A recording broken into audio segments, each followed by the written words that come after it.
Videong ito ay tuturuan ka kung paano magpalit ng pangalan sa YouTube channel. Disclaimer lang po, hindi po ako bihasa sa larangan ng YouTube. Base lamang ito sa aking mga nasaliksik at natutunan. At kung kayo naman ay may iba pang katanungan, ay mag-comment lamang po sa ating comment section. Please pa-like and subscribe na rin po at i-turn on ang notification bell para updated kayo sa channel na ito. May dalawang pamamaraan kung paano magpalit ng pangalan sa YouTube channel natin. Una ay ang apps ng YouTube, pangalawa sa apps ng YouTube Studio natin. Sa YouTube apps muna tayo. So, i-click lamang ang YouTube app sa iyong cellphone at i-click ang U na nasa ibaba. Next naman ay i-click ang profile pic ng iyong YouTube channel. Ito naman yung name ng YouTube channel ko. And then, dito nyo makikita yung mga nagawa kong videos. So, ayan.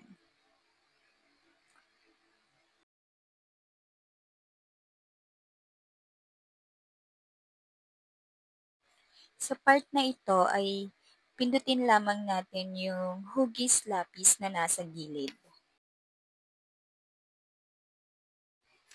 Next ay may makikita kayong 4 na hugis lapis na nasa gilid. Yan ang mga pwede nyong palitan. Yung name, handle, pronouns, at description. Pero dito lamang tayo magfo-focus sa name at handle. Binura ko lang yung dati kong description.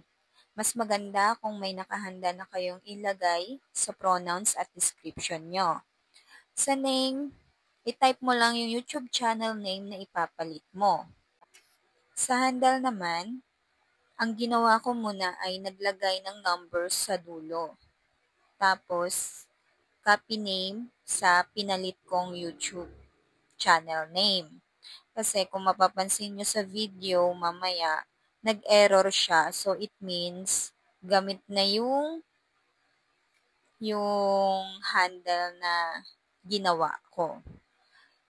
Sa bawat pagpapalit nyo, i-click nyo lamang yung save pagkatapos. So, gagawa na lang ako ng video kung ano ba ang mga kahalagahan ng 4 na iyan.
So, dahil nagpalit ako ng channel name, magpapalit na rin ako ng profile pic. I-click nyo lamang yung camera sign na nasa taas. Sa part na ito, ang pipiliin ko yung gallery kasi gumawa ako ng sarili kong logo sa YouTube channel ko. Pagkatapos ay hanapin mo lang yung ginawa mong logo or yung ilalagay mong picture sa profile pic ng iyong YouTube channel. So, ayan mga kanar, yan yung profile pic na ginawa ko or yung logo na ginawa ko para sa aking YouTube channel. Pagkatapos nyan ay i-click nyo lang yung Save as Profile Picture. Sa channel URL mo naman ay si YouTube na ang bahala dyan. So, kumbaga, yan na yung magiging link ng YouTube channel mo. Dadako naman tayo sa pangalawang pamamaraan. Ito ay yung YouTube Studio.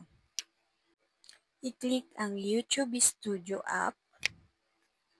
Pagkatapos ay i-click naman ang profile pic na nasa taas katabi ng bell. I-click mo uli yung hugis lapis na nasa gilid.